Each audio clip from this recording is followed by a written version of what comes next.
Super Swing Golf is set in a fantasy universe parallel to our own. Long ago, that fantasy world was threatened by a terrible evil, and in order to seal that evil away, a great hero collected all the evil into a little tiny aerodynamic ball, then used a club of justice to knock that ball into a little hole in under 4 hits, sealing the evil away. Today, the people of that fantasy universe commemorate that event by participating in Pangia Festa, a golf tournament that reenacts the sealing away of the great evil. Or at least I think that's what the story of the game is. The plot is pretty confusing and kind of a big, hilarious, ridiculous mess, because this is Super Swing Golf, the Wii's first and almost certainly most bizarre and also probably most frustratingly difficult golf game. Here's the trailer.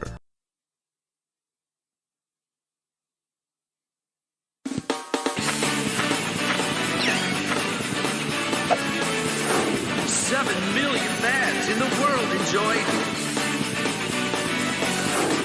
the legendary golf game. Coming soon for the new Nintendo game machine.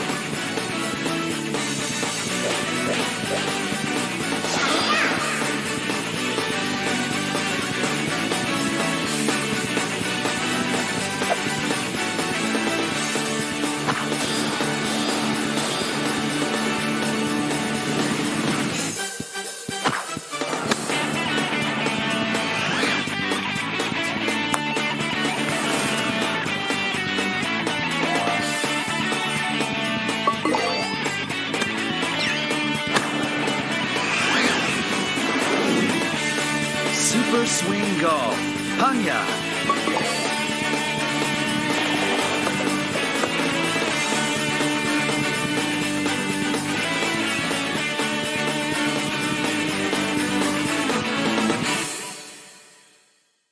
Super Swing Golf released in North America on December 12, 2006. And after the excellent bite-sized golf demo in Wii Sports, Super Swing Golf was the first full-sized golf game released on the Wii. Super Swing Golf was a console version of the Korean online multiplayer PC golf game called Pangia, and called Albatross 18 in North America. The Wii version is basically identical to the PC version, with the addition of motion controls and a sort of completely insane story mode. Super Swing Golf was developed by Natrive Software, a Korean company that had up to that time only developed this series. And Super Swing Golf was their first ever console release. Super Swing Golf features 8 Japanese anime-inspired golfers to choose from, all of whom are accompanied by some pretty weird magical fantasy world caddies. The basic characters are Scout and Hannah, normal Earth children who are pulled into this parallel fantasy dimension to participate in the Pangia Festa. Scout is caddied by Pippin, a magical fairy girl who has a crush on Scout, while Hannah is caddied by Kuma. And I don't know what he is, just a guy in a ridiculous outfit, I guess. There is also Cecilia, a battleship naval officer who came to the Pangia Festa to recruit new sailors for the Navy, though exactly what Navy she's representing is never specified. She is caddied by a somewhat horrifying and somewhat adorable living cat-shaped handbag, because this game is completely bonkers. Like, holy crap, what is this thing? Next up is Max, a famous tennis player dressed up in a motorcycle rider outfit who owns a private jet. Apparently, tennis pays really well. But all Max ever really wanted was to join the Navy. Luckily, there's a Navy recruiter participating in the Magical Fantasy Golf Tournament too.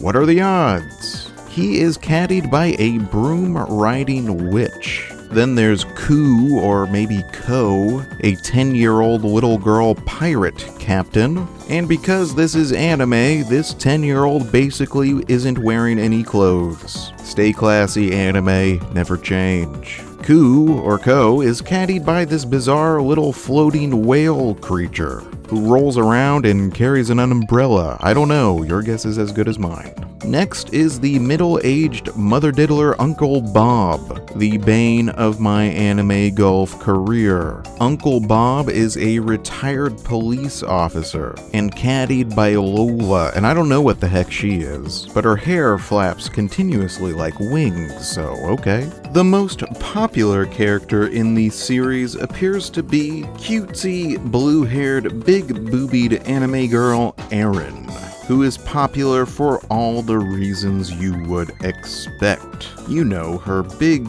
blue, bouncing personality. Finally, there's Kaz. This emo teenager is the reincarnation of the Lord of Darkness, once sealed away by the hero many ages past. He is caddied by a different witch who doesn't ride a broomstick.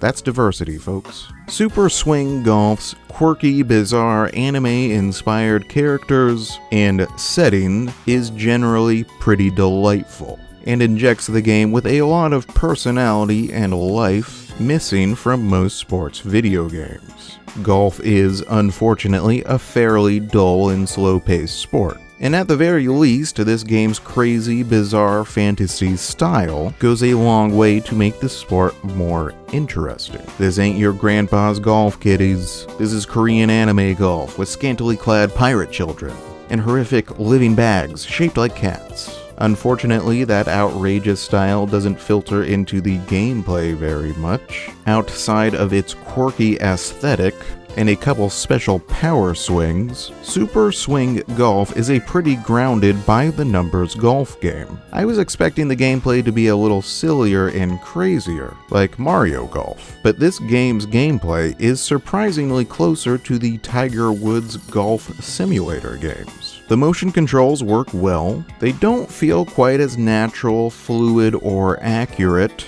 as the controls in Wii Sports did, but they work more than well enough to keep the game fun. I mostly really enjoyed my time with Super Swing Golf, and I wanted to play all the way through its wacky, absurd anime storyline to experience all the craziness it had to offer. But unfortunately, the game is just way too freaking hard. It turns into a pretty frustrating pain in the butt very quickly. The most frustrating part of this game is its random number generator shot length mechanic. To explain what I mean, if you look at my shot preview here, you'll notice that the line indicating how far my ball will go is bouncing erratically up and down. The range of bouncing indicates how far my ball might or might not go. How far your ball travels, where it will ultimately land, is entirely random. There is no way to affect or influence this. That means that making any kind of precision shot is completely impossible, which is a pretty frustrating and bizarre development decision, since precision in golf is kind of really important. Also, the AI cheats its little scantily clad anime girl butt cheeks off constantly. The AI seems to try to mirror the player's performance, always doing just a little bit better than you. So if you're doing well, driving down the golf course, the AI will be either right behind or right in front of you the whole way. If you make mistakes, the AI tends to make some mistakes too. Or at least, I think this is how the system works. Whenever I was doing especially poorly, the AI usually, though not always, seemed to do poorly too, giving me a chance to come back. But also, whenever I was doing well, the AI was doing amazing. The AI constantly pulls off these crazy shots, chipping their ball in from insane distances, landing on the green right next to the hole every time, getting a bare minimum of par on every single hole, and often getting birdies or even eagles. The AI's performance means that you basically have to play perfectly on every hole, never making a mistake. When you make a mistake, the game will sometimes let you catch up, but not often enough to actually win a match. And because of the slight inaccuracy of the game's motion controls, and that weird random shot length mechanic I described earlier, being perfect in this game feels nearly impossible. What's worse is that this is a slow-paced game.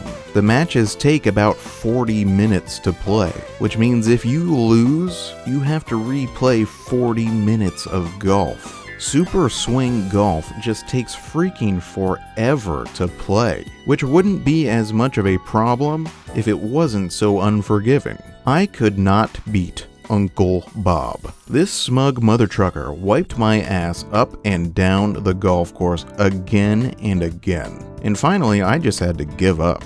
But before I end this video, I do want to share this crazy shot I made, because it made me feel cool. Alright, let's freaking blast it like crazy then, like a goddamn crazy person.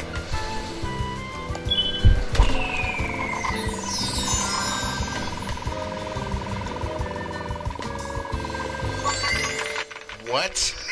What just happened? What? How is that possible? What on... What? That's not... How did that happen? I really do like Super Swing Golf's absurd anime golf setting. I really like its quirky, bizarre characters, even if I do wish they would put some pants on the 10-year-old pirate captain. I think its controls generally work really well, and I think the Wii's motion controls are an excellent fit for golf games. But the game is just too dang hard, and the unforgiving difficulties spoiled the experience for me. There was a second Super Swing Golf game on the Wii, Super Swing Golf Season 2, released 1 year later in 2007, which I very much hope retains this first game's crazy over-the-top style while refining its controls and difficulty. And I look forward to reviewing that sequel someday, because I will review every game ever released for the Nintendo Wii, or die trying.